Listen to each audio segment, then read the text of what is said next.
Si vous pensez que ce podcast est d'utilité publique, qu'il a sa valeur, qu'il vous apporte et qu'il est important, je vous invite à contribuer à son développement.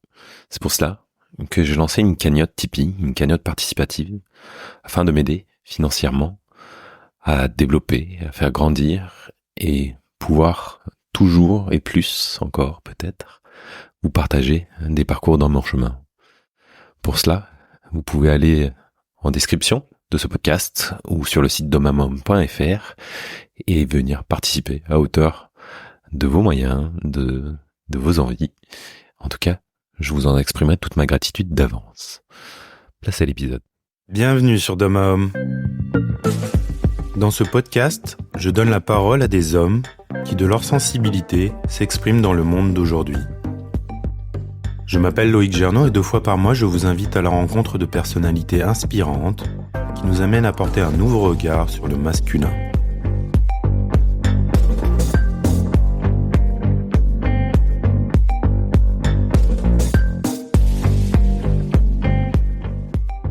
Et si la musique et le rythme nous apportaient de la cohérence, de la confiance, de la régulation, une meilleure mémoire et coordination, ou encore une libération émotionnelle? C'est l'expérience et la philosophie de vie de David Lesage, musicien, chanteur et compositeur. À travers son chemin d'artiste et d'homme, David nous explique les vertus du rythme et comment celui-ci est venu lui apporter un cadre et un contenant, comblant notamment ainsi l'absence d'un père et du masculin. Il nous partage également sa vision de l'homme dans ce monde changeant et comment il est important aujourd'hui de recréer du lien à soi et aux autres. Alors je vous invite à suivre la cadence au son des mots de David. Bonne écoute.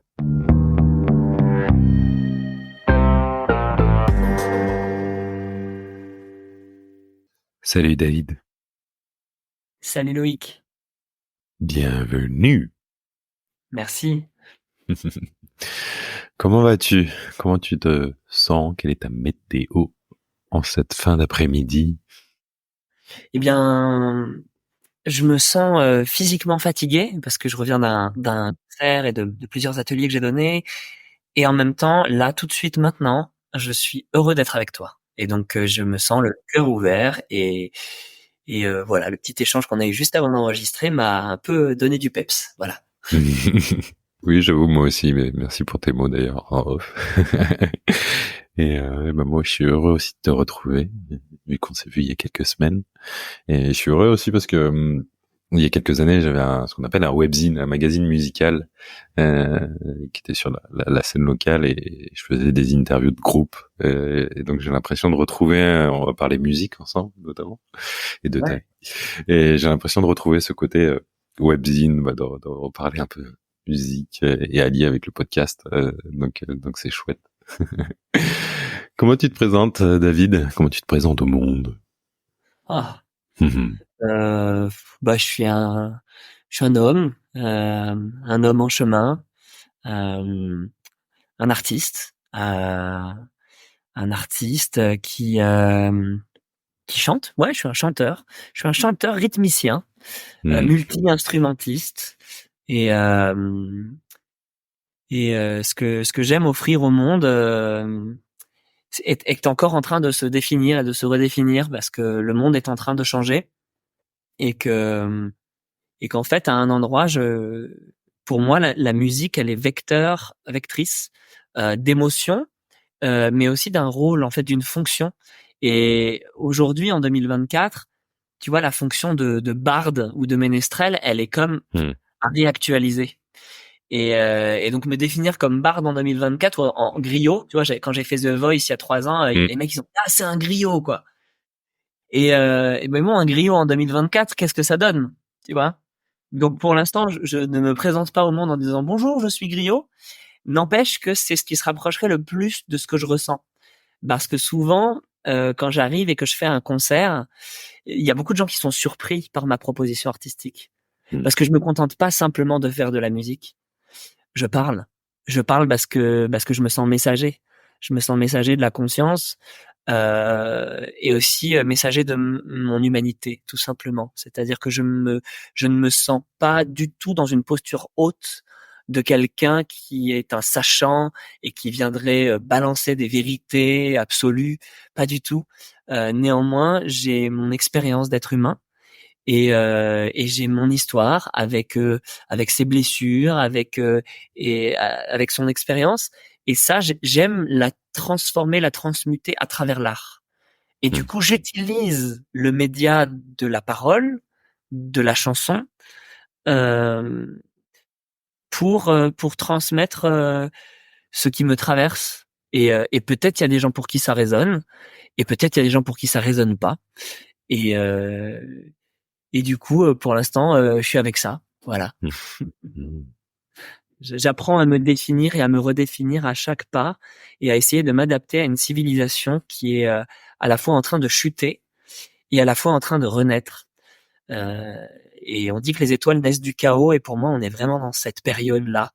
La période tu sais, on appelle ça l'apocalypse. L'apocalypse, ça signifie révéler ce qui est caché. Et pour moi, il y a autant de choses qui sont en train de mourir que de choses qui sont en train de naître au niveau structurel. Et je crois que j'essaye, comme tous les autres êtres humains de cette planète, à m'adapter à ce qui est là. Merci. C'est marrant, j'ai pas pu m'en empêcher d'avoir l'image du barde dans Astérix. J'ai plus son nom. Assurance tout risque. Assurance tout risque, j'étais plus sûr. Ouais, T'es tombé. on voit ça parce qu'en plus, bah voilà, on est en France, le pays des Gaulois. Moi, j'ai les cheveux longs comme lui. Moi, ce qui me fait chier, c'est que dans ce personnage, il chante faux, le type. Tu vois. Et du coup, on le bâillonne parce que du coup, c'est pas du tout une image noble du barde. Alors qu'en fait, le barde en fait était un messager et seules les personnes qui avaient les clés pour décoder les messages, ils utilisaient souvent ce qu'on appelle la langue des oiseaux, c'est-à-dire qu'il y a des mots cachés dans les mots. Et moi, je vis au pays Qatar, donc dans l'Aude. J'habite entre l'Aude et l'Ariège. Enfin, je suis en train d'emménager dans l'Aude et du coup, en fait, il y a vraiment beaucoup de châteaux. Il y a surtout une posture parce que les Cathares ont été brûlés au moment de l'Inquisition jusqu'au dernier parce qu'ils ne portaient pas allégeance à l'Église et avaient préservé leur intégrité. Et moi, j'ai beaucoup été à Montségur, qui est vraiment le lieu, le fief des Cathares où ils ont été brûlés jusqu'au dernier. Et il est dit que le dernier Cathare qui aurait été brûlé ou qui aurait été tué aurait dit nous reviendrons dans 750 ans. Et ça donne cette période de maintenant. Et moi, ça fait plusieurs années que je vis dans cette région et que je vois beaucoup de gens qui sont attirés pour différentes raisons par cette région. Alors parfois c'est très perché, mais c'est aussi, il y a quelque chose dans la posture pour moi qui est de l'ordre de rester intègre à ses valeurs. Et ça, c'est important pour moi. Merci pour la petite histoire du barde. Moi qui essaye de me replonger aussi dans mes origines bretonnes, de tout ce qui est druidisme et tout ça, comment ça me parle. Et ben, figure-toi que mon nom, moi je m'appelle Le Sage, et ben ça vient des Celtes. Okay. Voilà. Donc il y a quelque chose qui est là aussi, je sens dans mes racines. Et nous, les Celtes, parce qu'on est descendants des Celtes, les Français. En fait, on nous a, enfin, l'Église, le christianisme, tout ça, a éradiqué les connaissances celtes. Et donc pour les retrouver, pour se reconnecter à nos racines, c'est très complexe parce qu'en fait, il y a eu toute la couche de judéo-chrétiens, le péché originel, blablabla. Mais toutes les églises sont bâties sur des temples celtes qui ont été rasés, et il existe encore certains terrils qui sont sur les côtés des églises. Et je sais parce que j'ai fait des vidéos à 360 sur ces sujets-là, et donc on m'a expliqué. J'ai été à Stonehenge aussi, voilà, parce que ça m'intéresse tout ça, pour aller sur les pas de nos ancêtres, pour aussi retrouver les racines qui m'ont tant manqué, notamment de mon masculin. Merci pour ce petit cours d'histoire. Ça me donne envie. En parlant d'histoire, comment ton histoire elle a commencé avec la musique? Comment t'as plongé dedans? Eh ben, tu sais, la musique, avant d'en faire, il faut l'écouter. Alors je dis pas, c'est pas il faut, c'est la musique, la vibration. En fait, on baigne dedans en permanence. Les deux premiers organes qui se forment dans le corps humain, c'est le cœur et la langue. Donc le cœur, c'est le rythme, c'est les battements du cœur. Et la langue, c'est on dit au début il n'y avait rien et le verbe créateur est apparu. On parle du son Om ou Aum qui serait le son de la création. Et en fait, nous en tant qu'êtres humains individués, les deux premiers organes qui nous composent, c'est justement l'organe qui permet l'élocution, donc la parole et la vibration du son, qui sont avec les cordes vocales, et le battement, parce qu'on dit, on parle du premier son, et en fait le premier son c'est le battement, et le battement du cœur de notre mère, c'est la première chose que l'on entend. Et donc on baigne dans ce liquide amniotique, et on entend ce poum poum poum poum régulier qui nous apporte cette sécurité, parce qu'il y a de la régularité qui nous rassure, et c'est pour ça qu'on aime le rythme, les êtres humains. Qui ensuite, ça sera notre propre cœur qui viendra nous rassurer avec cette histoire de cohérence cardiaque. Et puis il y a la parole. Par exemple, en anglais, spelling, ça signifie jeter un sortilège, et ça signifie épeler. Donc ça veut dire, c'est le même mot en fait. Et donc quand on épelle quelque chose, quand on fait vibrer notre bouche et qu'on met un mot avec une intention, ça crée une vibration. Et cette vibration manifeste. C'est pour ça qu'on dit qu'on jette des sorts quand on parle, et qu'il est très important que notre vibration, par nos mots, par notre voix, soit entre guillemets impeccable, ou en tout cas qu'elle soit impeccable ou pas, de toute façon tout ce qu'on va dire va se manifester. Alors on n'est pas dans une époque de manifestation instantanée, dans le sens je dis ça se manifeste, mais en fait quelque part c'est le cas, c'est juste que ça se fait en différé. C'est-à-dire que j'ai dit quelque chose à un moment donné, et ça a manifesté une onde de forme, et donc une certaine musique. Et donc chaque être humain que nous sommes, en fait, on est des artisans de la manifestation par la vibration. Donc quelque part, on est tous des musiciens et toutes des musiciens, toutes des artistes, parce qu'on est tous en train de manifester notre vie en permanence. Et donc moi, en fait, la musique, elle est venue, comme nous tous, comme toi, comme les autres, parce que j'étais dans le ventre de ma mère et que j'écoutais des sons. Et il s'est trouvé que j'ai une sensibilité tout à fait particulière. Bon, puis moi j'ai été dans des endroits assez forts. Quand j'étais dans le ventre de ma mère, j'ai été dans un lieu qui s'appelle Findorm. Findorm, c'est une communauté, c'est un peu comme Auroville en Inde. Moi, j'y ai été après quand je suis né, et qui sont très en lien avec une forte spiritualité. Et je sais ils se sont tous reliés au ventre de ma mère et donc à moi qui étais dedans. Et ils ont chanté. Et donc il y avait déjà cette vibration-là qui a été posée alors que j'étais dans le ventre de ma mère. Et puis ensuite on a été à Auroville. Auroville qui est quand même un lieu où il y a le matrimandir. Moi je me suis retrouvé dans le matrimandir, et où il y a un centre de recherche sur la vibration du son et sur l'eau. Et ça revient aujourd'hui dans ma vie. Et puis après, avec ma mère, on était beaucoup sur les routes, et elle écoutait beaucoup de cassettes audio. À l'époque, c'était des cassettes de musique. Et donc, du coup, c'est comme si moi, j'avais grandi dans une tribu africaine, mais en fait, dans une voiture. Et du coup, j'ai été baigné par le rythme de l'Afrique, alors qu'en fait, j'étais juste dans un siège auto, mais ça a duré tellement d'années qu'en fait, à l'âge de 4 ans, j'ai vu un mec jouer de la batterie et j'ai dit à ma mère, maman, c'est ça que je veux faire. Et donc, la musique, dans le sens instrument de musique du terme, est rentrée dans ma vie depuis l'âge de 4 ans jusqu'à aujourd'hui 32 ans. Enfin, je suis sur mes 33 ans bientôt.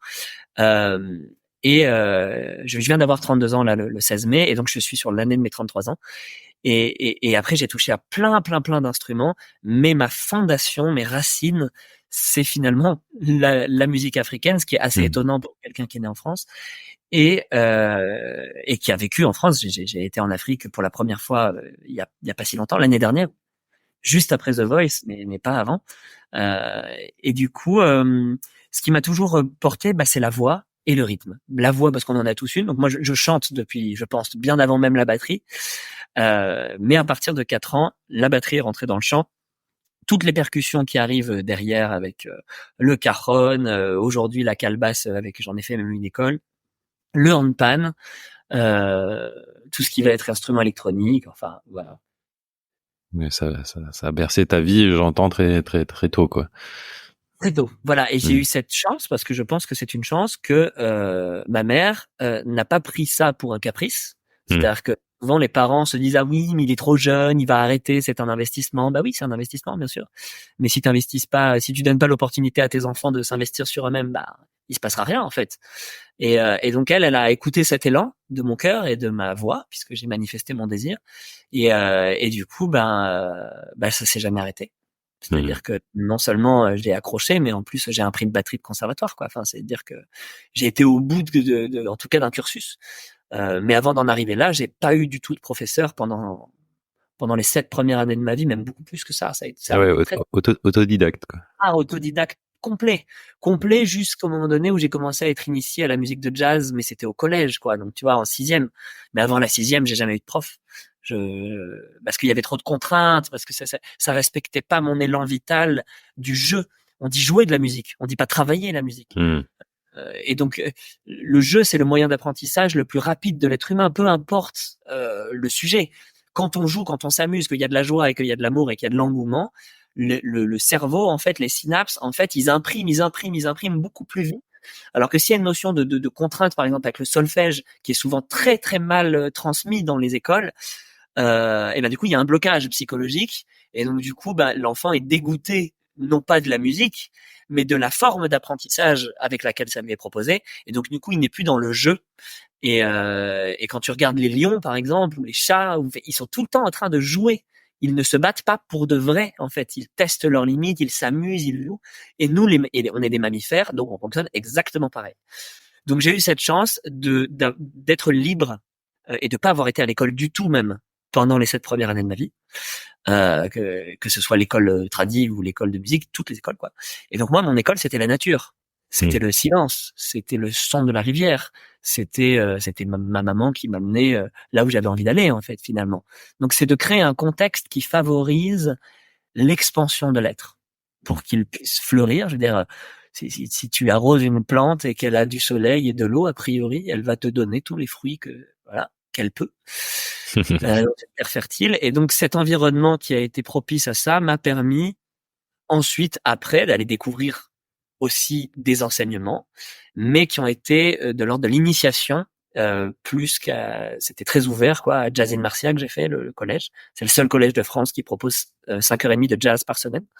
Donc on fait pas de flûte à bec, c'est pas le projet.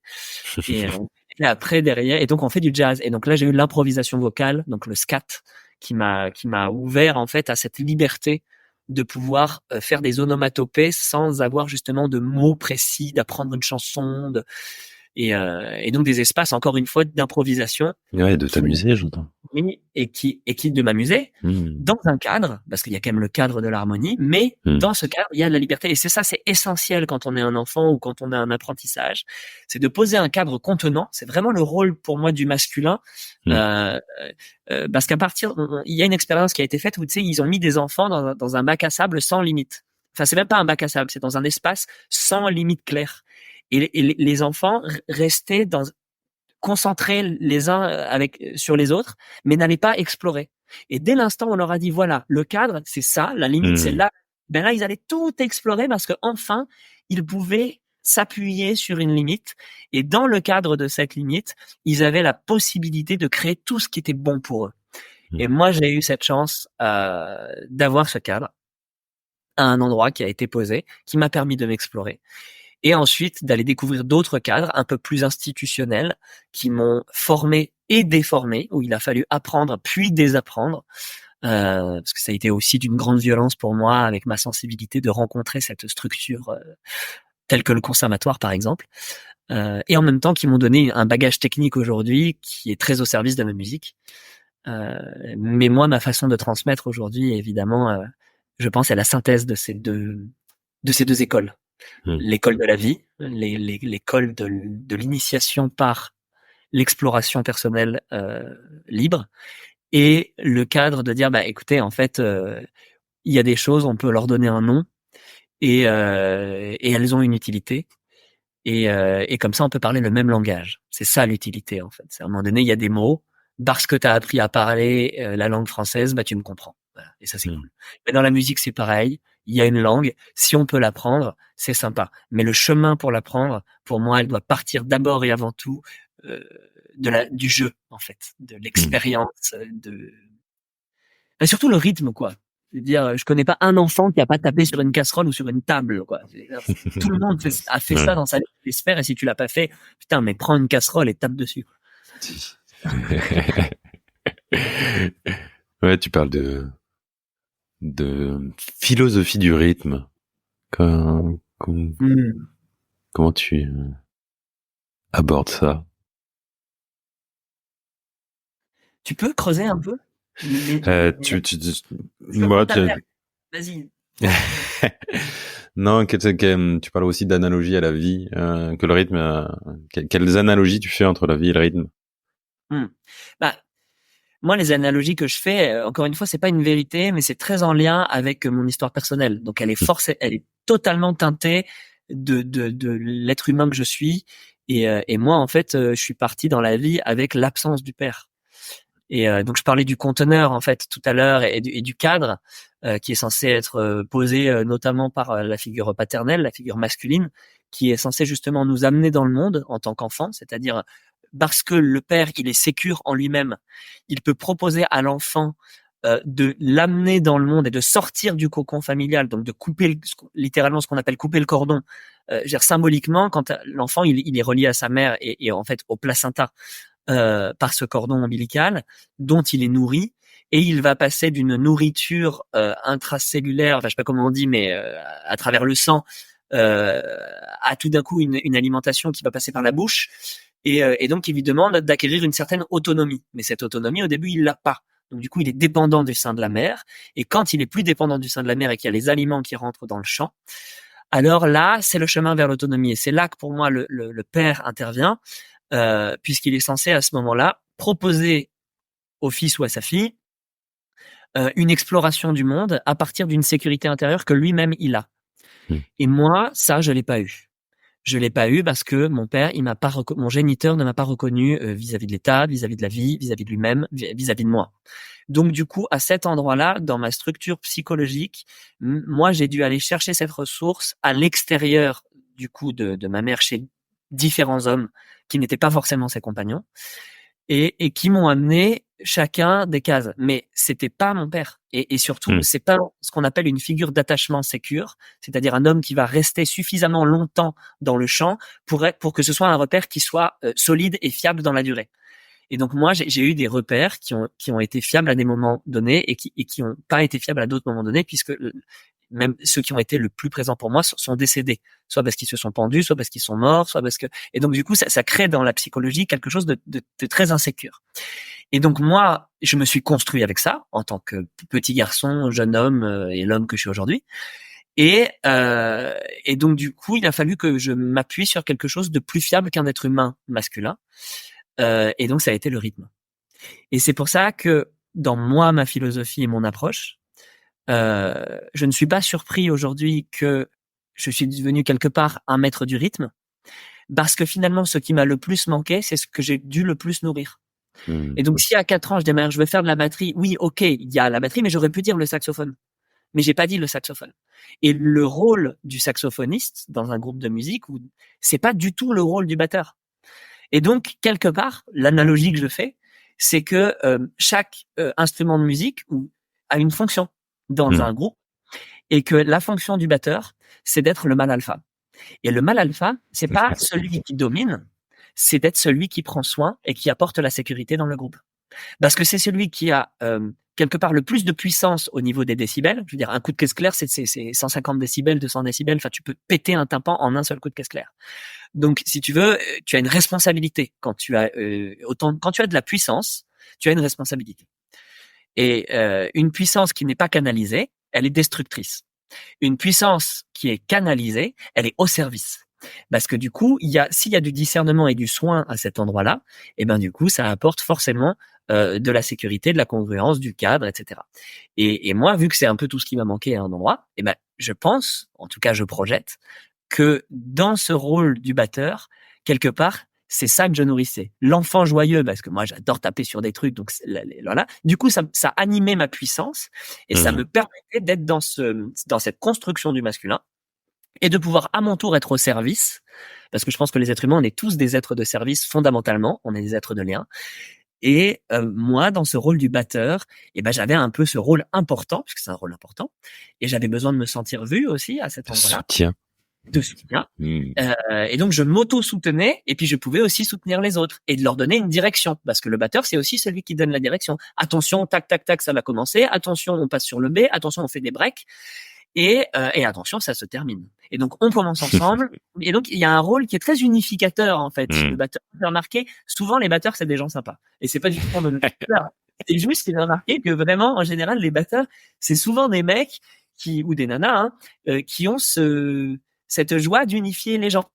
Et sauf que moi, en fait, j'avais plusieurs choses parce que vu que j'ai pu développer beaucoup de choses en même temps et pas seulement la batterie, je me sens aussi, moi j'adore la parole, c'est même difficile pour moi d'arrêter de parler parce que j'aime tellement ça, que j'ai eu l'espace du chant. Et les chanteurs-batteurs, il y en a pas beaucoup. Il y en a pas beaucoup parce que chanter et faire de la batterie en même temps, ça demande des fonctions cognitives extrêmement développées, et donc c'est très difficile parce que déjà tu bouges tes deux mains, tes deux pieds en même temps et tu dois tenir ton équilibre sur ton bassin. Et si en plus tu dois anticiper tout pour tout le monde parce que tu dois faire les appels, machin, bidule, truc, muche. Et en plus, si tu chantes, bah alors là, c'est le combo gagnant, c'est que vraiment toutes tes fonctions cognitives sont utilisées à ce moment-là. Et donc moi, je suis batteur-chanteur, enfin plus maintenant parce que je ne joue plus de batterie, mais en tout cas, j'ai développé cette fonction. Et donc le chanteur, c'est l'opposé du batteur. C'est le mec qui est tout devant.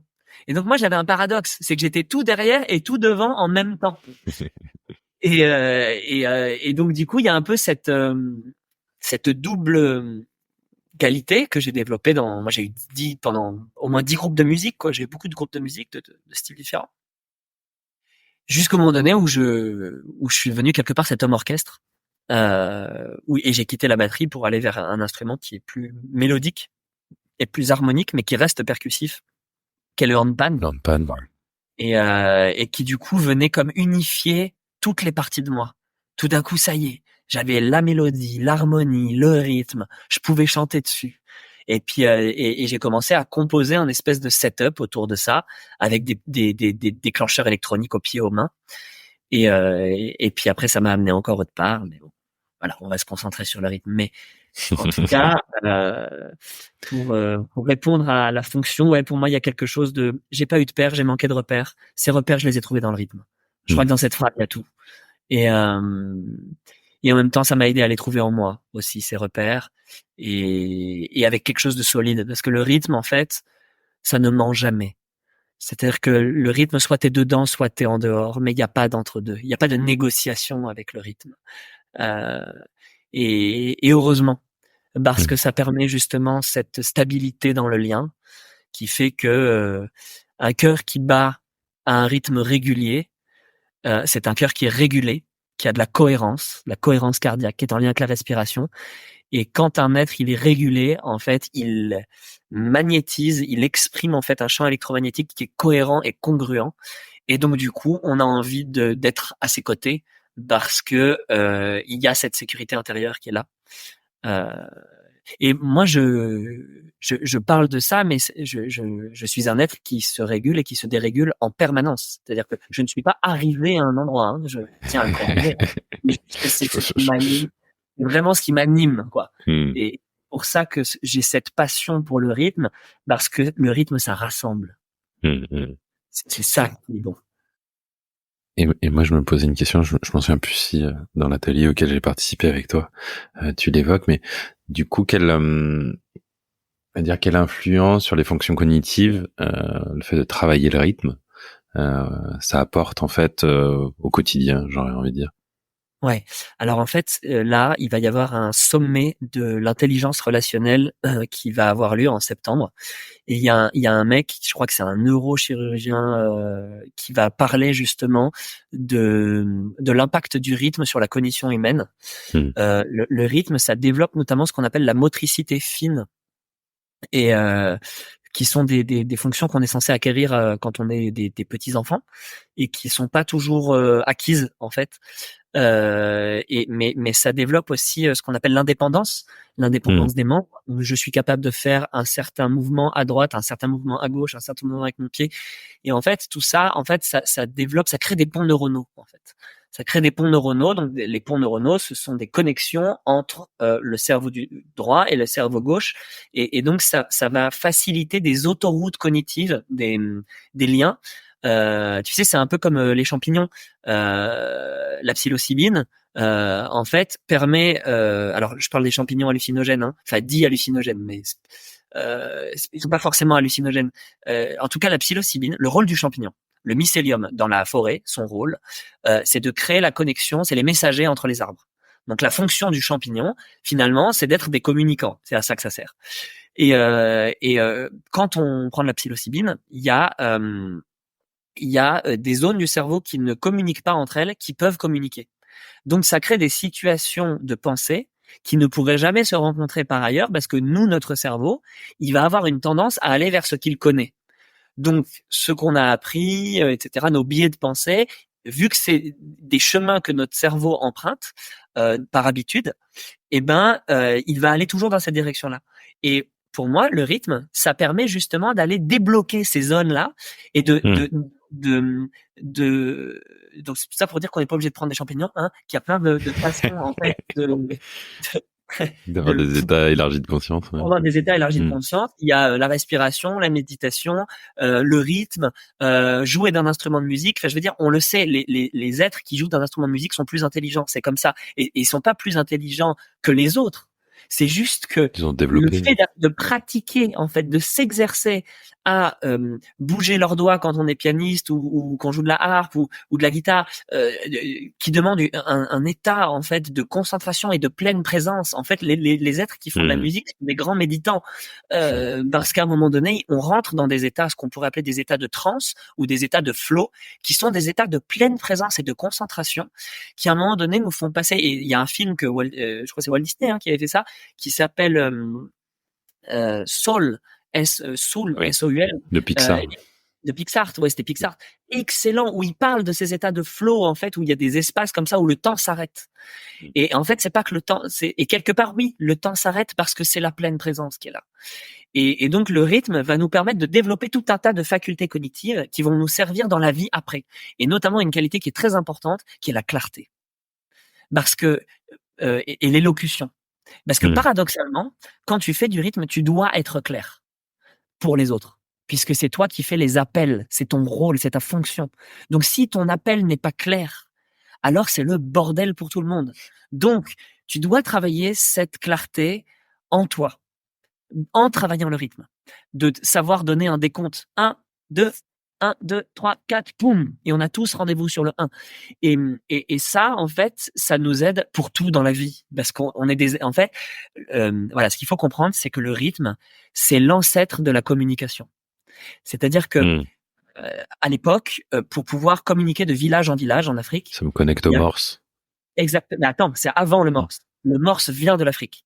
C'est-à-dire que le début du morse, il y a des villages qui sont éloignés de plusieurs centaines de kilomètres, enfin dizaines de kilomètres, et il y a une information à se faire passer. Et à l'époque, on n'a pas l'électricité. Donc, si on n'a pas l'électricité, qu'est-ce qu'il nous reste? On a les signaux lumineux, mais avec la flamme. Mais la flamme, quand il y a des nuages, etc., c'est trop, ça marche pas.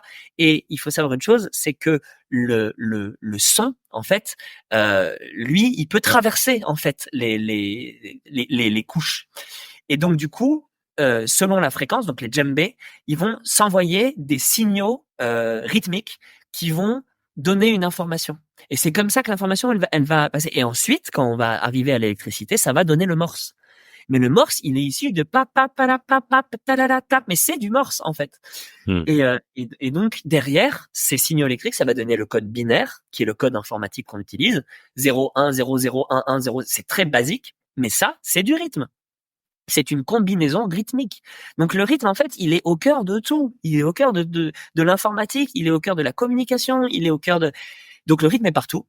Et travailler le rythme, c'est travailler un nombre incalculable de choses.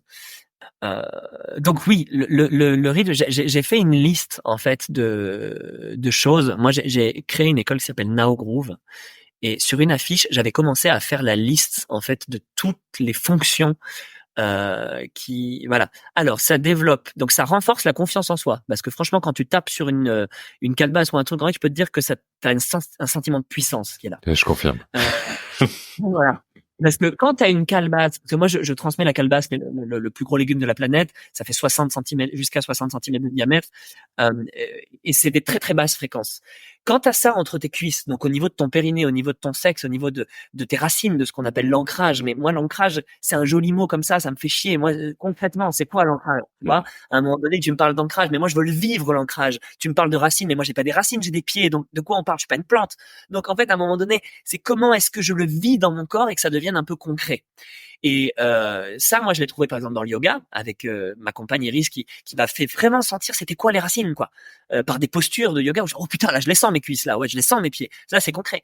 Et par le rythme, parce que par le rythme, quand t'as des basses fréquences qui vibrent littéralement dans tes cuisses et dans ton sexe, là tu fais ah ouais, ok, ça c'est la puissance. Mais la puissance qui part justement du périnée, du père inné. Donc tu vois, tu parlais du langage des oiseaux au début. Ben, le langage des oiseaux, c'est ça. C'est dans le périnée, il y a l'organe, et donc avec les attaches du périnée, et il y a le père qui est inné en soi.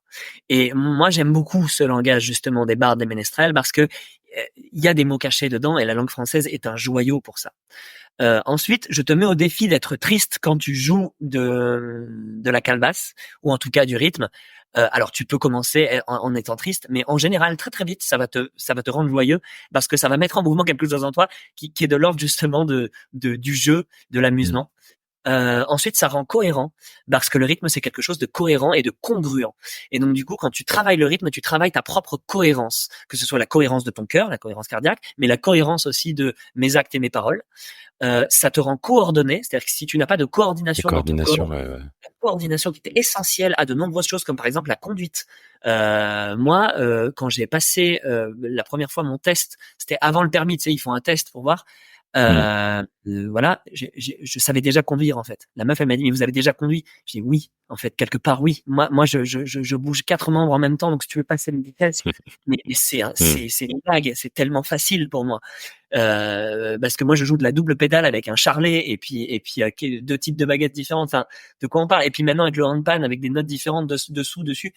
Donc voilà, ça rend littéralement intelligent. L'intelligence, c'est en fait le fait d'avoir de la cohérence qui vont dans une direction et voire dans plusieurs directions et de faire des liens entre les choses.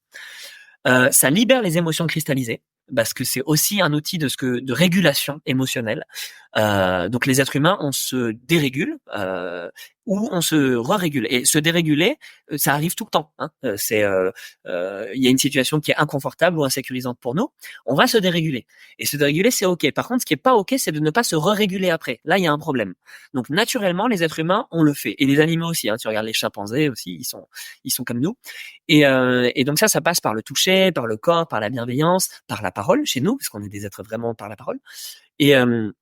Et donc, quand des émotions sont cristallisées à l'intérieur parce qu'il y a eu un trauma à un moment donné, par exemple, il y a une colère qui est là depuis longtemps et qui n'a pas pu sortir parce qu'il n'y avait pas suffisamment de sécurité autour pour pouvoir sortir cette colère, et ben le rythme, ça nous permet d'exprimer notre puissance sans qu'elle soit justement destructrice. Et donc du coup, quand tu tapes sur la calebasse comme ça et que tu dis ah, j'en ai marre, et ben c'est super parce que du coup cette émotion qui est cristallisée là, elle sort et même peut-être qu'elle sort sans que tu t'en rendes compte. Et c'est ça qui est cool. Parce que quand on a de la colère et qu'on transforme cette colère... Un peu comme la danse. Exactement comme la danse, on la met en mouvement, et ben elle trouve l'énergie qui est bloquée, parce que c'est de l'énergie électrique et émotionnelle. Émotion, c'est quoi? I, c'est énergie. La lettre E de emotion. Et motion, c'est le mouvement. Donc, c'est l'énergie mise en mouvement. Quand l'énergie, ce qu'on appelle la mémoire du choc. Quand il y a un choc psychologique ou physique, il y a ce qu'on appelle les cellules qui ont des cils vibratiles. Donc, les cils vibratiles, en fait, sont des petits cheveux comme ça qui dansent un peu dans le liquide autour. Et quand il y a un choc qui est là, ce qui se passe, c'est que les cheveux, donc les cils vibratiles, ils se referment, ils se couchent comme ça. Et à l'intérieur, du coup, ils se mettent en protection. Et du coup, à l'intérieur de la cellule, il y a ce qu'on appelle la mémoire du choc. C'est la mémoire du trauma. Donc, le cil vibratile, il est fermé. Et donc, du coup, le trauma, il est dans le corps.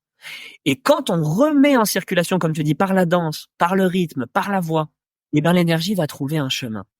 Et ce chemin, c'est peut-être un chemin qui est magnifique.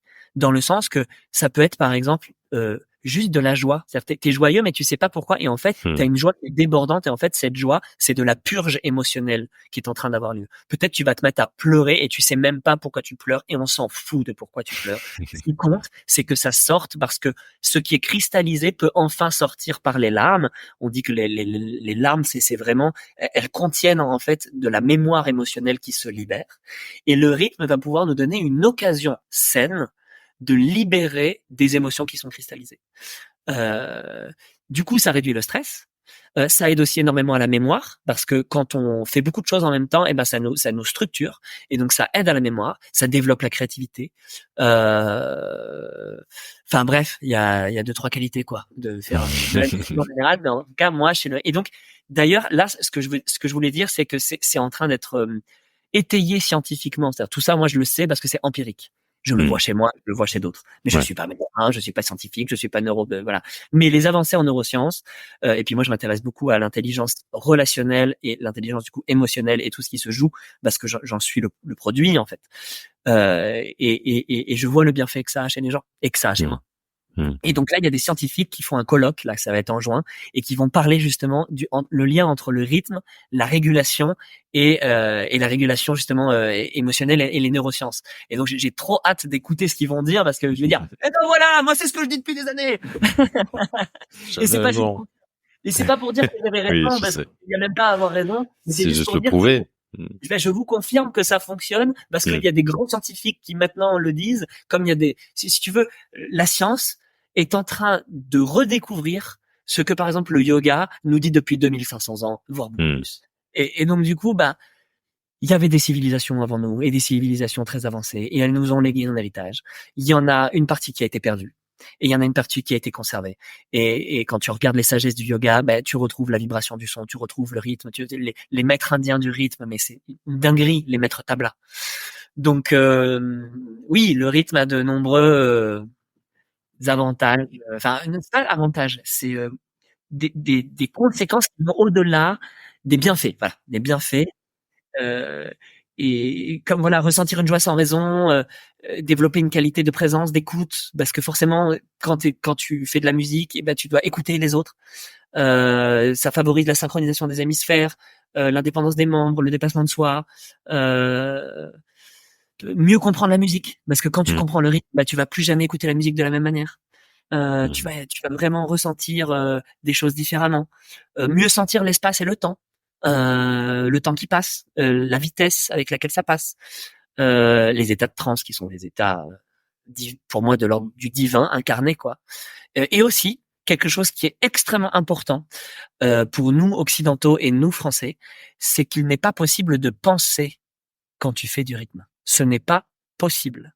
Mais il y a un état de présence. Parce que en fait, ce que tu demandes à ton cerveau à ce moment-là, c'est tellement intense, c'est tellement de capacités cognitives que tu peux pas penser à tes problèmes en même temps. Ça marche pas.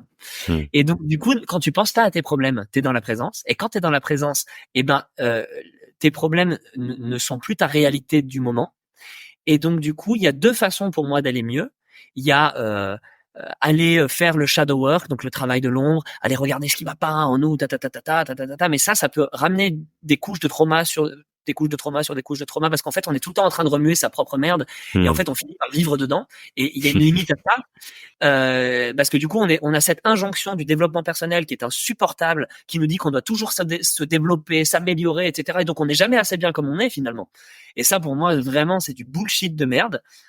Par contre, ce qu'on peut aussi faire, alors attention, hein, je mets une limite, c'est que c'est rentrer dans le déni, c'est pas non plus la solution. Là, c'est les deux extrêmes.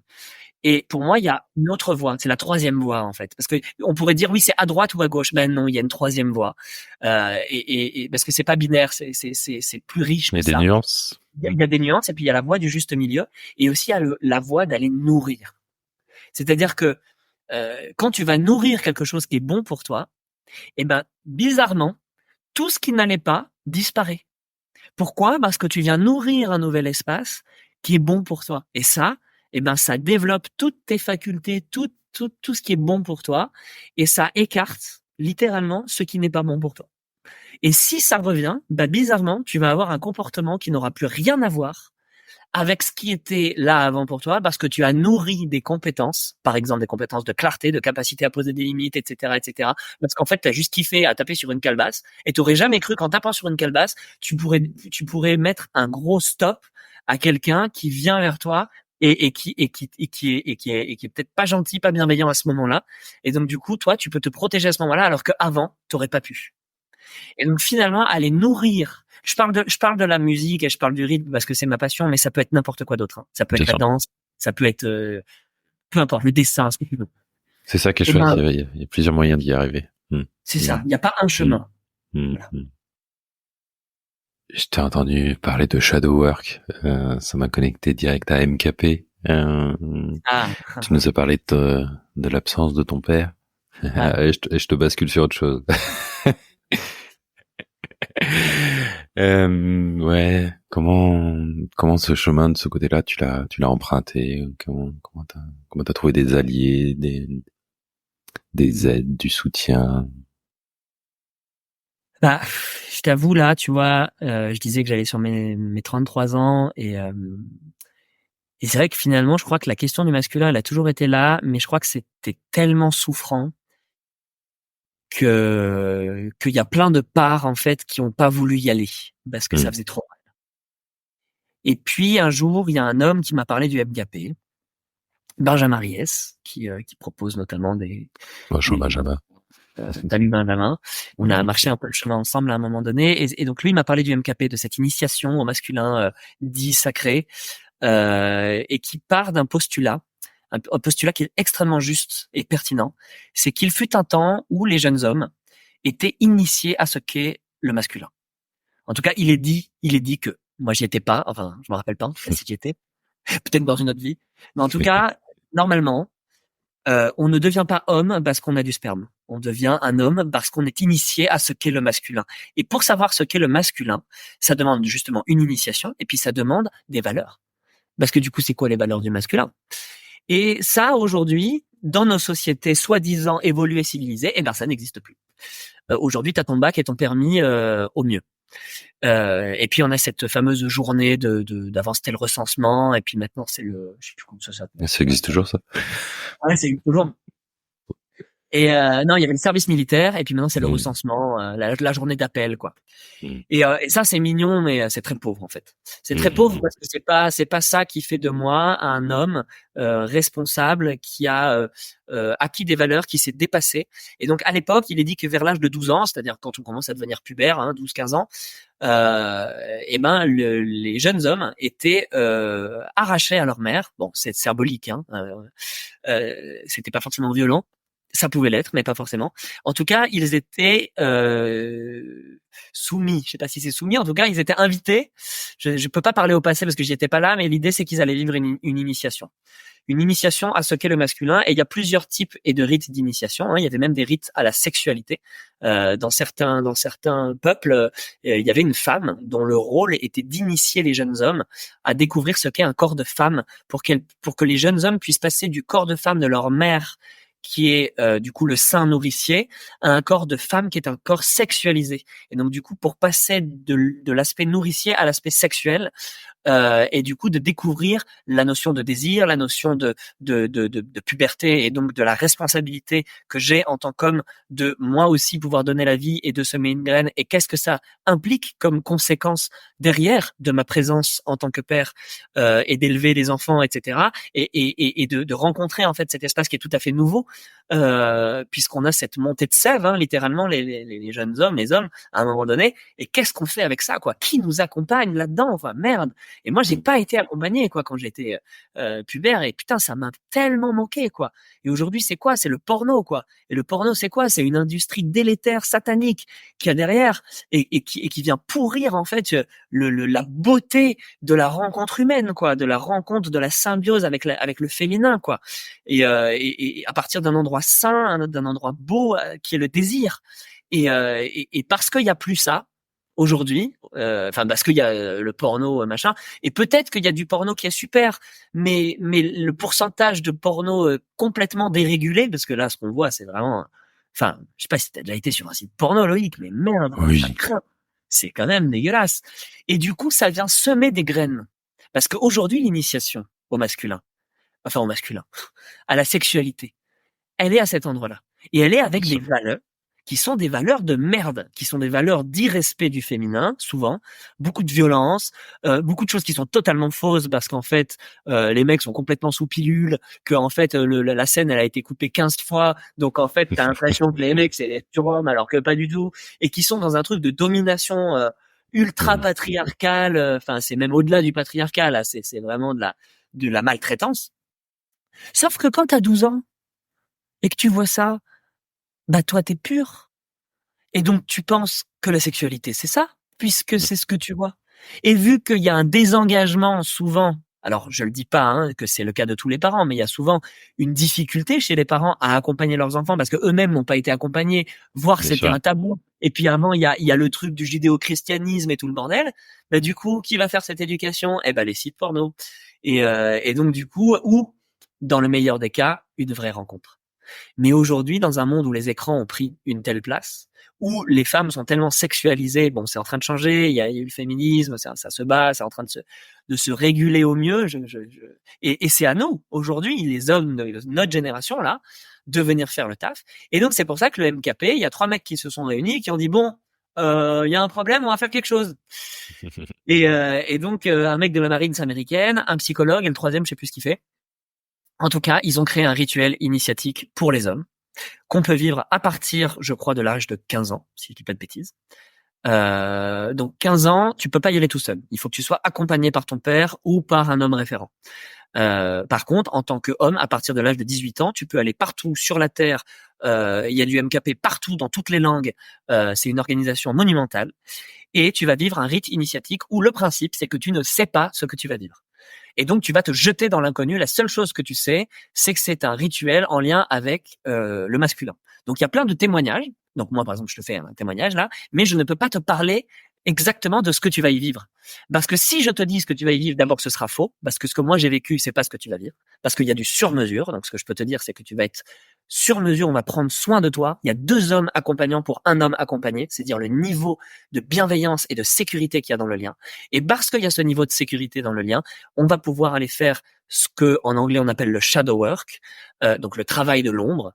Et le travail de l'ombre, c'est d'aller regarder en soi des espaces de difficulté, de honte, de traumatisme qui sont là dans notre histoire et qu'on va pouvoir rendre explicite à un moment donné et d'être accompagné par d'autres hommes dans la traversée de cet exercice-là.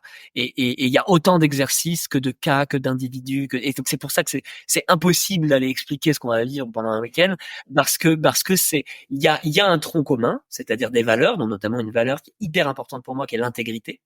Donc, comment est-ce que je suis congruent entre mes paroles, mes actes, ma posture dans le monde en permanence, vis-à-vis. Alors, quand je dis en permanence, c'est pas qu'on doit être des êtres parfaits, parce que on peut être en intégrité à un moment donné, et à un moment donné, on n'est plus en intégrité. Et c'est complètement OK. Par contre, comment est-ce que je fais pour revenir dans mon intégrité à un moment donné où j'ai poussé un peu de travers? Ce que la religion appelait le péché. Le péché, c'est manquer la cible. C'est bon, on a le droit de manquer la cible. On n'est pas des êtres parfaits, éveillés. On apprend. On est des êtres d'apprentissage. Et donc, le MKP est venu à un moment donné dans ma vie remplir cette fonction, d'amener des valeurs que je rejoins et que je valide du MKP, et en même temps, dans leurs limites, c'est-à-dire que le MKP, c'est des hommes comme toi et moi, qui sont des hommes sur le chemin et qui se dérégulent et qui sont pas toujours intègres du tout, eux aussi. Et donc du coup, moi, mon expérience du MKP, en tout cas, elle a été à la fois positive et à la fois destructive. Parce que la réalité de mon expérience personnelle a amené que j'ai amené au sein du MKP des choses qui n'étaient pas intègres au sein de l'organisation, qui ont été fortement dérangeantes à un endroit, et qui m'ont fait marcher le chemin du MKP pour mon initiation. Et j'ai continué, j'ai fait aussi l'intégration, parce qu'on peut aussi continuer un peu après, pour justement apprendre les outils qui sont des super beaux outils. Et en même temps, je crois qu'on est, comme je te le disais au début, dans un monde qui est en grand chamboulement. Et tous les êtres que nous sommes et toutes les organisations qui existent doivent aujourd'hui revoir leur copie, et le MKP également. Et c'est compliqué. Parce que quand on a posé un certain cadre et que tout d'un coup il y a un changement, ça demande des réajustements qui prennent du temps. Et pour que ça s'intègre, il faut de la répétition, de l'amour, de l'accompagnement, et on est tous une fraternité et une sororité, et je dirais même une adelphité. L'adelphité, c'est la sororité, la fraternité réunie entre les hommes et les femmes, qui est en chemin. Et ça, c'est un idéal. Et après, il y a la réalité de ce qu'on est, avec ce qu'on peut à l'instant T. Et à un moment donné, peut-être on va péter les plombs. Et c'est ok de péter les plombs. Par contre, c'est comment est-ce qu'on ramène de l'amour à l'endroit où à un moment donné, il y a de la dérégulation. Donc le MKP, si tu sais pas ce que c'est, moi, mon avis, c'est fonce. Moi, ça m'a énormément aidé. Je pense que si chaque homme était obligé de faire le MKP dans sa vie, on changerait l'humanité en une seule génération. J'en ai C'est bien possible. Ah, franchement, si c'était obligatoire et que ça faisait partie du socle commun, on a vraiment besoin de ça, les hommes. Donc, si tu découvres ça, franchement, mets toutes tes peurs de côté, vas-y. Il y a des choses, ça va te plaire, des choses, ça va peut-être moins te plaire, mais fondamentalement, ça va changer ta vie à tout jamais. C'est obligatoire. C'est une expérience qui est trop initiatique pour ça. Et donc, Rite de passage, ouais. Ouais, c'est un rite de passage. Et à un moment donné, je pense qu'il est temps d'amener une certaine maturité. Et la maturité, c'est pas l'âge qui l'amène, c'est l'expérience. Oui. Oui. Et tu parlais de ton père, du coup, comment ton père que tu n'as pas connu, alors, du coup, si j'entends bien. Comment? Alors, c'est un peu délicat parce que mon père, pour moi, je fais la différence entre un père et un géniteur. Parce que semer une graine, tout le monde peut le faire. Par contre, arroser une graine, lui donner du soleil, lui donner de la couverture et compagnie, ça, c'est autre chose. Et c'est ce qui fait la différence entre un géniteur et un père. Pour moi, un géniteur, c'est la base de la base, et celui qui ne prend pas responsabilité de son acte de donner la vie, à un moment donné, se destitue de son rôle de père. Il s'auto-destitue, en fait.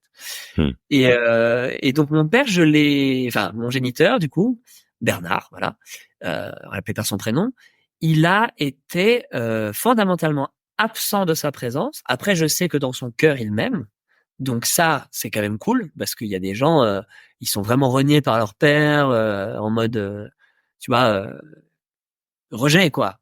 Moi, je pense que c'est pas de cet ordre-là. J'ai pas trop envie de rentrer dans mon histoire personnelle à certains endroits, donc je vais me préserver aussi dans mes limites. Mais il y a des moments où il est apparu, on va dire, dans ma vie, et ça a été, j'ai peu de souvenirs en fait, pour être honnête. Mais je l'ai invité pour mon prix de batterie, notamment. Voilà, je me rappelle que ça l'a beaucoup touché, qu'il a pleuré. Mais du coup, moi, ça m'a pas aidé à me construire, quoi. Donc du coup, il y a un endroit où j'ai de la colère parce que comme tous les êtres humains, j'aurais aimé avoir un papa et une maman qui s'aiment, qui restent ensemble et qui m'élèvent. Ça, c'est le schéma idéal des êtres humains. Et en même temps, la réalité de ma vie, c'est pas ça. Donc du coup, moi, je me suis accroché aux branches. Et les branches, c'est quoi? Ça a été d'autres figures d'attachement sécure, donc des hommes, qui sont venus remplir pendant un temps donné ce rôle-là. Et donc, j'ai pas eu un père, j'ai eu plusieurs pères qui n'ont pas été fiables dans la durée, jusqu'à un moment donné où j'ai fait la demande à un homme de m'adopter en tant que père adoptif. Donc, je me suis fait adopter à l'âge adulte par un homme avec mon choix et mon consentement éclairé, qui est issu de ma demande et pas de sa demande. Ce qui m'a permis, je pense, de réintégrer des parts en moi de légitimité d'exister au monde, parce que quand un homme n'est pas reconnu par son père, c'est comme s'il n'existait pas, en fait. Et moi, du coup, je fais un gros travail. Tu parlais du shadow work. Je sais pas si je peux appeler ça une ombre, mais en tout cas, il est clair que le fait de ne pas m'être senti vraiment vu et validé par le masculin à un endroit m'a causé un désir d'être vu à tout prix. Et donc au prix aussi de me soumettre à des situations, à des êtres, à des comportements qui étaient complètement inadaptés et inacceptables. Et donc du coup, je me suis vraiment soumis à des autorités qui n'étaient pas légitimes, qui étaient des autorités de pouvoir et d'abus dans ma vie d'homme, que ce soit par des hommes ou par des femmes. Et ça, je pense que ça prend aussi racine dans cette incapacité qu'il y a eu à un moment donné pour mon système de se protéger et de trouver cette ressource aussi par un masculin qui m'aurait protégé. Parce que du coup, moi, en tant qu'enfant, j'ai pas vu d'homme protéger ma mère, donc j'ai pas eu de modèle de protection du masculin envers le féminin, et j'ai pas eu d'hommes qui m'ont protégé moi en tant qu'enfant. Et donc, à un moment donné, j'ai été chercher cette ressource à l'extérieur. Et ça m'a soutenu. Maintenant, aujourd'hui, je marche un chemin où je me rends compte que la seule façon de réparer ça, c'est de le faire pour moi-même. Aujourd'hui, je suis à un stade où je deviens ce père inné, c'est-à-dire un bon père pour moi. Parce que tant que je vais chercher ça à l'extérieur, il y a une quête qui est sans fin et qui ne sera jamais à la mesure de mon attente. Donc du coup, mon attente, elle est démesurée et elle n'est pas solide parce que ça veut dire que normalement, ça, c'est des choses qui se font à un stade où on est jeune. Et quand on n'a pas eu ça à un moment donné, ça veut dire qu'on doit se le construire. Et pour pouvoir se le construire, ça passe par la confrontation et le renforcement. C'est deux choses. Mais pour pouvoir se confronter, il faut d'abord se renforcer. Et se renforcer dans un bac à sable de sécurité dans le lien. Et ça, c'est ce que je fais depuis 2018 dans ce travail d'intelligence relationnelle que je fais et qui m'amène à me renforcer. Et ça passe par aller reconnaître les failles de l'absence, du manque, de la douleur, de la tristesse, de la terreur, des traumatismes qui sont là. Et ça passe aussi par le fait d'aller nourrir le fait d'être vu là-dedans, vulnérable, et de dire c'était pas ok ce qui s'est passé. Et aujourd'hui, il y a quelqu'un qui est capable de le voir et de nommer que c'est pas ok. Parce que ça permet au système nerveux d'imprimer en fait un nouveau programme cognitif qui dit ok, ça c'est le passé, c'est pas le présent, c'est le passé. Et le passé, aujourd'hui au présent, il y a quelqu'un qui le voit et qui valide que c'est pas ok. Donc moi j'ai une nouvelle information dans mon système. Ah, donc là où j'étais tout seul avant, aujourd'hui je suis pas tout seul. Et ensuite, c'est comment est-ce que je vais nourrir par un regard extérieur que je valide que aujourd'hui le David qui est là, l'adulte, c'est un mec de valeur, c'est un mec bien, c'est un mec bienveillant, c'est un mec qui fait de son mieux et qui du coup valide un masculin chez moi qui n'a pas été nourri au moment où ça aurait dû dans ma construction cognitive le faire, mais de le faire à l'âge adulte et du coup de pouvoir devenir enfin l'homme que j'aurais rêvé d'avoir pour père.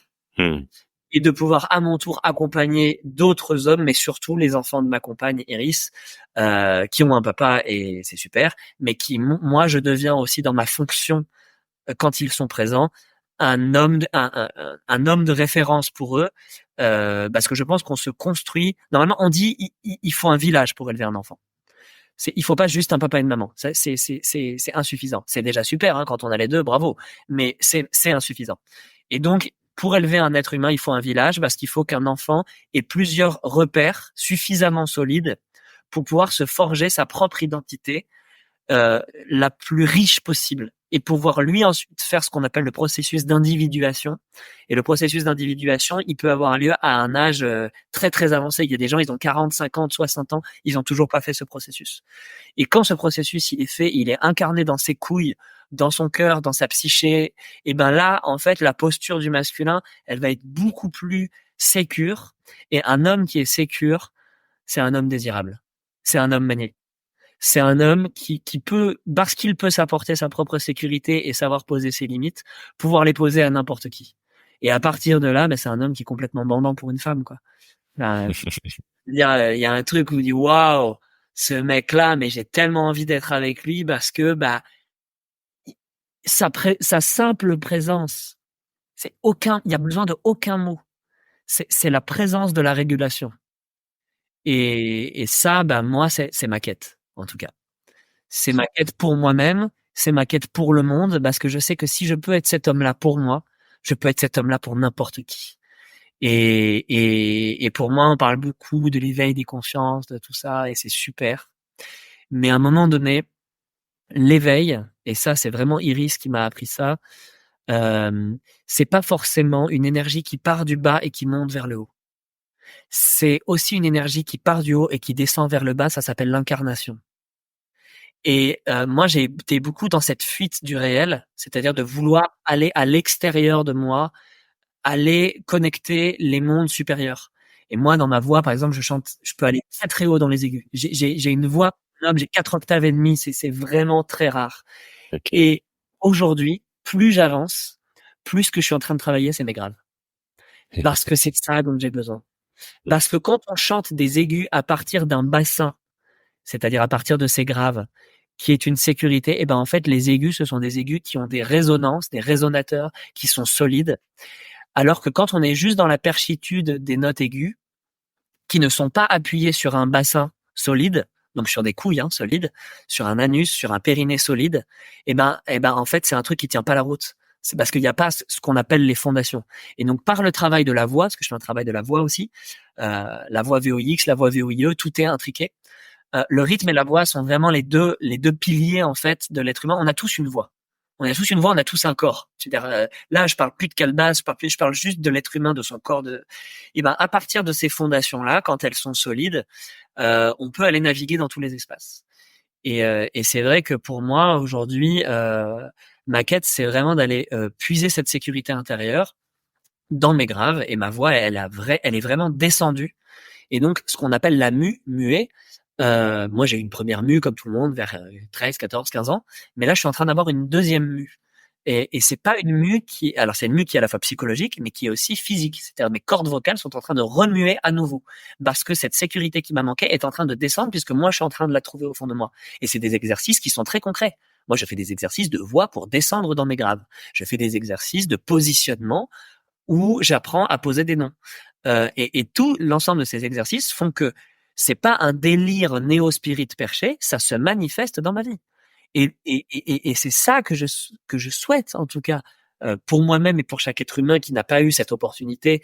Et on est nombreuses à pas avoir un père absent. Enfin, je veux dire, l'absence du masculin sur la terre, c'est quand même aujourd'hui presque une base, quoi, tu vois. Oui. Et du coup, maintenant, c'est comment est-ce qu'on fait pour se reconstruire une fois qu'on a fait le constat que tout va mal, tu vois. Bon, ok, tout va mal. Oui, maintenant, on fait, qu'est-ce qu'on fait, quoi?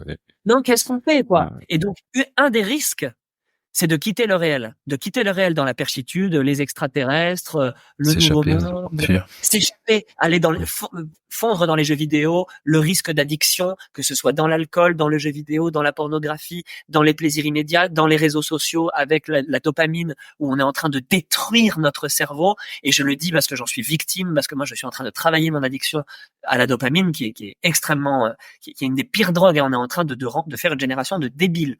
Et on parle de TDAH, d'HP, machin bidule, mais non les mecs, on est juste complètement dérégulé parce qu'on passe notre vie à faire ça et on devient con et on n'a plus de capacité d'attention parce qu'en fait on est sur les réseaux. C'est pas qu'on est TD machin. Après on trouve des cases et on appelle ça TDA, mais avant d'être TDA, enlève ta tablette à ton enfant puis tu vas voir comment il va devenir plus intelligent très vite.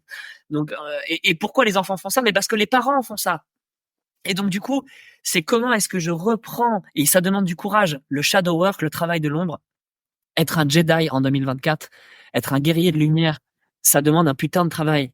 Et avec Iris, on a vraiment fait un travail justement sur la notion de rituel. Comment est-ce que j'intègre un nouveau rituel d'hygiène dans ma vie pour ne pas me laisser attraper par le monde comment on appelle ça là, le transhumanisme.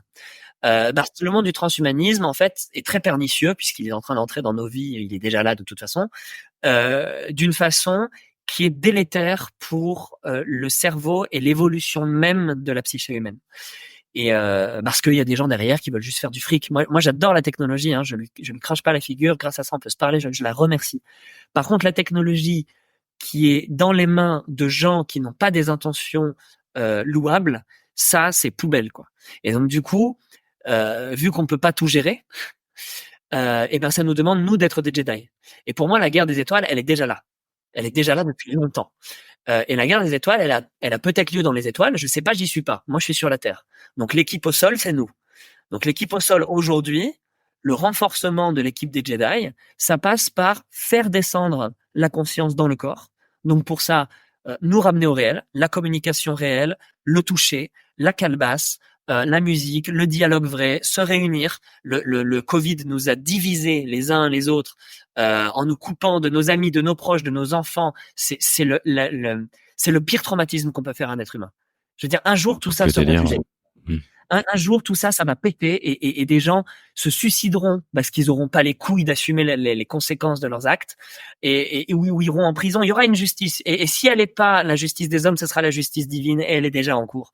Mais il y a un moment donné où nous, la seule chose qu'on puisse faire si on veut changer le monde, notre monde c'est juste le monde immédiat, hein, c'est moi, c'est mon monde à moi. Donc mon monde à moi, ça veut dire que je me lève le matin et que je fais mes pratiques. Je fais mes pratiques de respiration, je fais mes pratiques corporelles, je fais mes pratiques. Et quand je fais mes pratiques, je suis pas en train de perdre mon temps sur les réseaux sociaux. Et ensuite, à partir de cet espace-là, je peux aller nourrir et ensemencer les réseaux sociaux d'une proposition que certains vont pouvoir prendre et que d'autres vont pas pouvoir prendre. Et bah ça, c'est l'appel de ton âme qui te le dira ou pas, ou l'appel de ton cœur, hein, pour faire plus basique, de dire en fait ouais, je me rends compte que consommer du Coca et du McDo et des réseaux sociaux, ça me rend débile, parce qu'on peut manger bio et être complètement con, hein, ça marche. Oui, Hein. c'est une injonction comme une autre.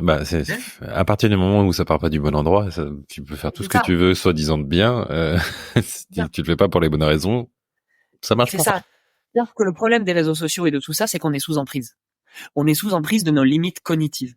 Et les limites cognitives, elles disent que nous, les êtres humains, on a besoin d'amour. On a besoin de reconnaissance. On a besoin d'être. C'est notre nature profonde. Et si on n'a pas ça, on meurt. Littéralement. Et la difficulté des réseaux sociaux, c'est ça. C'est qu'on s'envoie des petits cœurs. On s'envoie des petits cœurs, par contre, on ne se touche pas, on ne s'embrasse pas, et on ne sait même plus se parler. C'est-à-dire qu'aujourd'hui, on est tellement en galère avec nos émotions qu'on sait même plus quoi faire, parce qu'il y a plus aucun espace pour les exprimer, et que quand on s'insulte, enfin, je vois des trucs, des fois, des commentaires où les gens pètent les plombs, en fait. Ouais, faut pas, ouais, c'est dangereux. Eh ben oui, mais pourquoi? Mais est-ce qu'ils ont besoin mais est-ce qu'on a besoin d'aide? On a besoin d'amour. Et pour moi, aujourd'hui, il y a une urgence d'amour à remettre au centre du lien. Tu vois, ce symbole-là, je vais vous le décrire pour que vous l'entendiez. C'est ce qu'on appelle l'étoile de David. Et l'étoile de David, c'est ce qu'on appelle aussi la Merkaba. La Merkaba, c'est un triangle vers le haut et un triangle vers le bas. Et ça symbolise différentes choses. Le triangle vers le haut, c'est le principe masculin. Donc c'est celui qui va vers le haut. D'ailleurs, on voit les fusées, c'est des bits. Les fusées, c'est des bits, ça va vers le haut. Tu vois, un sexe, un lingam, un pénis, il est érigé vers les cieux. C'est sa fonction. Donc nous, on a cette fonction qui monte vers le haut. Et ensuite, il y a le triangle vers le bas. Le triangle vers le bas, c'est l'appareil de reproduction génitale, c'est la clé de la connaissance, c'est la femme qui le porte. Donc elle, c'est l'ancrage qui redescend dans la terre. Et quand on a ces deux principes masculins-féminins qui sont unifiés en soi, ça donne ce qu'on pourrait appeler les êtres androgynes, c'est-à-dire un être qui est équilibré entre ces polarités masculines et féminines. Et c'est pour ça que les hommes et les femmes, en effet, pour aller ensemble. C'est pas seulement parce que ça s'emboîte et que c'est sympa. C'est parce qu'il y a des principes.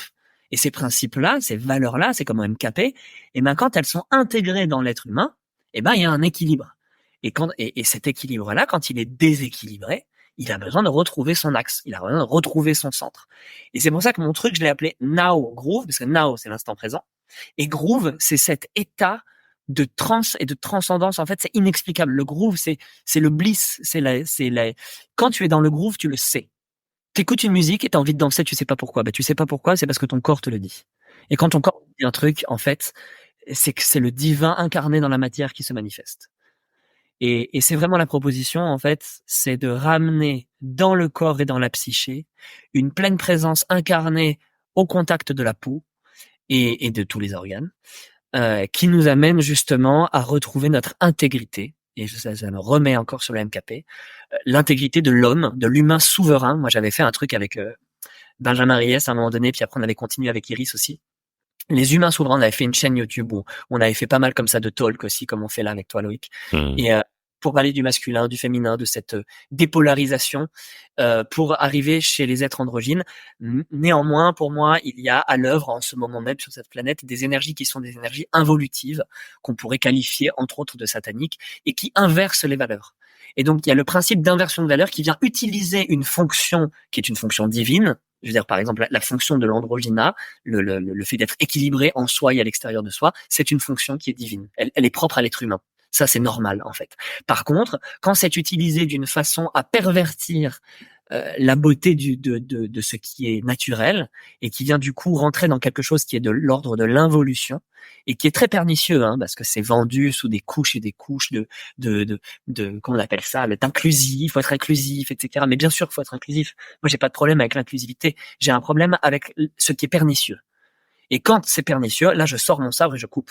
Et c'est ça le rôle du Jedi et du guerrier. C'est pas nécessairement d'aller trancher, d'aller couper des têtes. C'est débile. Ça, c'est faire du mal pour faire du mal. Par contre, c'est de poser sa parole de discernement et de venir là, stop. Il n'y a pas eu de limite. Comme à un enfant à qui on n'aurait pas mis de limite et qui fait n'importe quoi. Et à un moment donné, si les gens qui sont au pouvoir, à un moment donné, font n'importe quoi, on va leur mettre un stop. Mais pas à l'endroit où eux ils sont, mais à l'endroit où nous on est. Et moi, l'endroit où je suis, c'est l'endroit d'aller nourrir l'amour là où il y en a besoin. Et ça commence dans mon cœur. Parce que je vais pas changer le gouvernement qui est en place. J'ai pas cette prétention-là. Par contre, je sais que je peux changer mon gouvernement intérieur. Et à partir de cet espace-là, je peux me relier à d'autres hommes, à d'autres femmes, comme on l'a fait pendant le festival Au cœur de l'homme, où tu étais là, Loïc, où j'étais là, où il y avait 13 autres hommes, et on a fait de notre mieux, avec les outils qu'on avait tous chacun, pour aller nourrir, il y avait 77 hommes, c'était magnifique, et on a fait de notre mieux. Ça n'a pas été parfait, mais on l'a fait. Et on l'a fait avec tout notre cœur, parce qu'en plus on n'était même pas payé, parce qu'on l'a fait par amour. Et quand moi je vois cette énergie de l'amour qui est au service, ben ça je me dis c'est le monde dans lequel j'ai envie de vivre. Et ce monde-là, c'est un monde qui est silencieux. Et je reviens aux champignons pour clôturer, parce que le mycélium, ça fait pas de bruit. Tu vois, les racines des arbres, ça fait pas de bruit. Mais pour déraciner un arbre, mon gars, on a bon courage. D'ailleurs, c'est tellement difficile de déraciner un arbre qu'on le déracine pas, on le coupe. Tu remarqueras. Parce que c'est impossible de déraciner un arbre. Il y a que la nature qui est déchaînée qui est capable de faire ça. Pour qu'un humain déracine un arbre, putain, faut des machines de folie qui donnent une énergie considérable. Donc, du coup, qu'est-ce qu'on fait? On coupe. Et la nature de couper, ça, c'est la nature de la dissociation. Donc, quand on veut couper les racines d'un être humain, qu'est-ce qu'on fait? On lui envoie un traumatisme. Et les traumatismes pour déraciner pour couper les êtres humains de leur capacité à se défendre, ça s'appelle la guerre. Donc, pour manipuler une population, qu'est-ce qu'on fait? On fait des guerres. Et quand on peut plus faire des guerres comme on les faisait avant, on fait des guerres psychologiques, comme le Covid, par exemple. Stratégie du choc. C'est la stratégie du choc de Naomi Klein, pour ceux qui ne connaissent pas. Et donc, nous, aujourd'hui, la contre-culture de la dissociation et de la culture du choc, c'est la culture de l'union. Et ça, moi, c'est ma proposition, et c'est la proposition de plein d'autres hommes, comme Loïc, qui est une proposition congruente, qui vient faire du lien à l'endroit où il a été coupé. Et ça, moi, c'est ma fonction aujourd'hui. Quand tu me dis comment tu te définirais, ben, comme un homme qui est venu faire la paix, en fait. Comme un homme qui est venu faire l'amour à cette planète, à partir d'un endroit de discernement et d'un guerrier pacifique, mais pacifique pas dans le sens qui ne réagit pas, mais pacifique dans le sens qui n'utilise pas les mêmes armes que celles de la destruction. C'est-à-dire que moi, si j'utilise un couteau, c'est pas pour le planter dans le dos de mon voisin. C'est pour aller construire quelque chose, c'est pour couper des légumes, voilà. Et si je dois couper quelque chose, je vais plutôt utiliser mon verbe créateur pour aller poser une limite à l'endroit où il y en a besoin. Et si la personne n'est pas capable d'entendre ça, bah soit je m'en vais parce que j'ai pas de temps à perdre, et que la planète est grande, et puis je vais œuvrer avec d'autres, et puis voilà. Puis s'il faut s'opposer avec son corps, c'est possible aussi, mais c'est pas la voie. Hein. C'est pas la voie. Voilà. Je vais devoir te poser une limite. Ouais, du temps. C'est ça. Merci pour tout ça. C'est riche. Moi, je sais que j'aurais besoin de les réécouter, même s'il y a beaucoup de choses qui me parlent. J'ai envie de te laisser quand même un dernier mot. Qu'est-ce que même si tu viens de passer un long message, on va dire, et peut-être pour revenir un peu, juste, ouais, peut-être, il y a une question qui quand même m'est venue. Est-ce que la musique, le rythme, peut nous ramener de l'attention? Parce que dans ce que tu disais, dans les écrans, tout ça. De nous ramener. Alors oui. En fait, la musique, le fait de pratiquer un instrument de musique, en fait, ça nous ramène à alors je vais même élargir. Moi, je suis musicien, donc c'est mon domaine, mais j'ai vraiment envie d'inclure les arts au sens large, qui inclut la danse, qui inclut la peinture, qui inclut tout ce qui va être la sculpture, toute forme d'art qui nous amène à être des créateurs. Et je vais clôturer avec ça. Moi, je pense, et c'est une phrase de Carlos Chapman qui nous a interviewé avec Iris il y a pas longtemps. Je pense que chaque être humain est un artiste et que sa plus grande œuvre est sa vie. Et donc nous sommes Dieu. Nous sommes à l'image de Dieu. Alors, si dire nous sommes Dieu, c'est trop fort à recevoir. Nous sommes à l'image de Dieu. Et si dire nous sommes à l'image de Dieu, c'est encore trop fort, nous sommes des êtres créateurs. Nous sommes des êtres créateurs par essence. C'est notre nature. Nous sommes des êtres de manifestation. Ou quand on est en train de consommer de l'écran, ça peut être une source d'inspiration pendant un temps donné. Il y a un piège. Le piège de devenir inactif et de nous-mêmes, ça nous dévalorise parce qu'on se compare à l'autre et qu'on n'est pas en train de nous manifester quelque chose. Et donc, quand on est à l'œuvre, quand tu entends cette phrase, être à l'œuvre, œuvrer, ça veut dire manifester. Et bien, quand on est à l'œuvre, on est dans notre fonction première, qui est une fonction divine, c'est qu'on est des êtres créateurs et créatifs. Et donc, quand on pratique un art quel qu'il soit, on est en train de se construire soi-même, parce que l'art est un vecteur de manifestation de nos émotions dans la matière. Et l'âme matière, la magie, c'est l'âme qui agit. Donc, si notre âme se met à manifester, se met à l'œuvre, on devient des alchimistes, donc des êtres qui sont capables de transformer, de transmuter des émotions, des sensations à l'extérieur de nous. Et ça passe par nos mains, parce que les mains sont les extensions de notre cœur. Donc, leur fonction, c'est de créer. Et même les animaux font ça. Et si on se destitue de cette fonction, c'est comme si on était passé à côté du sens de l'existence pour moi. Parce qu'avec nos mains, on peut même guérir. On peut apporter du soin. Donc, fais un truc avec tes mains, n'importe quoi d'autre que de slider sur un bout de verre toute la journée. Et je te le dis parce que moi-même, je fais ce travail de me sortir de ce pétrin. Et en même temps, qu'est-ce que c'est bon de pouvoir des fois prendre le temps d'écouter quelque chose de long, comme là, on a fait un vrai partage profond. Et moi, j'en écoute beaucoup, des choses comme ça, qui me nourrissent le cœur, qui m'inspirent et qui me donnent le courage de me dire, OK, demain matin, paf, j'y vais. Action. Voilà. Et je voudrais juste dire que nous, si c'est difficile de faire ça tout seul, avec ma compagnie Iris, on a créé un truc qui s'appelle les 3 piliers et qui est basé sur la respiration, le mouvement corporel et la vibration du son. Et que toutes les civilisations de cette planète, les grandes civilisations, sont basées sur ces 3 piliers. C'est pour ça qu'on les a appelés les 3 piliers. Et que du coup, on a mis ça dans une clé USB, on a fait une plateforme en ligne et que ça peut être comme la clé dans le démarreur pour ensuite aller vers son autonomie. Mais parfois, on est perdu et on a besoin d'aide. Et c'est normal. Et nous, on s'est pas fait chier. On a mis tout notre cœur là-dedans, mais on s'est vraiment donné pour essayer de faire une proposition qui part d'un espace incarné, c'est-à-dire d'un espace que nous, on a marché le chemin avant de prétendre à. Et parce que ça a marché pour nous, on s'est dit, OK, là, on a un outil, on le met à disposition. Ceux pour qui ils se diront, moi, j'ai envie de marcher ce chemin, ils pourront marcher ce chemin. Donc, ça peut commencer par là. Et après, il y en a plein, des gens bien. De toute façon, je mettrai le lien vers ton école de musique en ligne, hein, c'est ça aussi, Now Groove.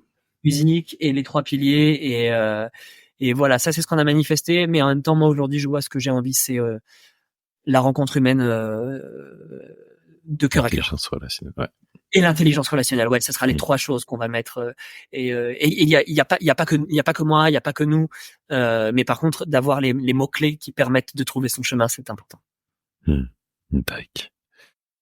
Merci David pour cet échange riche et merci beaucoup pour tes lumières, pour en tout cas ton partage de ta vision de vie, etc. Ouais, encore une fois, ce n'est pas une vérité, ce n'est que mon point de vue.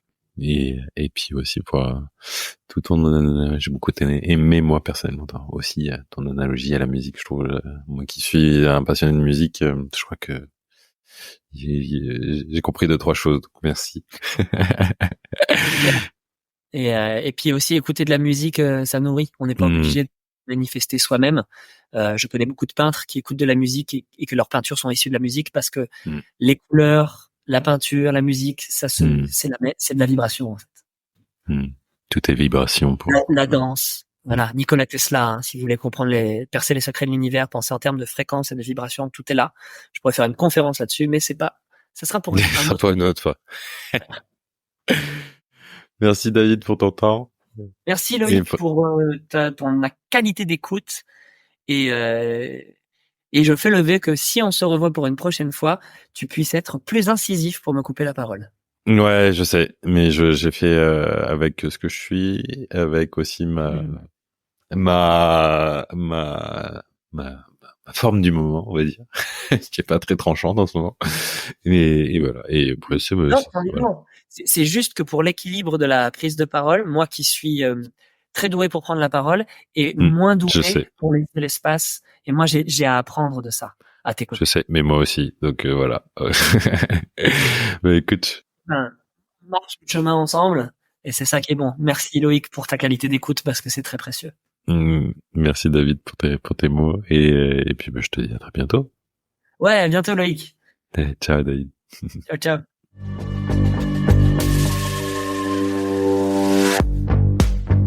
Merci d'avoir écouté cet épisode. Si vous avez aimé, n'hésitez pas à en parler autour de vous ainsi qu'à le partager sur vos réseaux sociaux. Vous pouvez aussi donner une note sur votre plateforme de podcast préférée.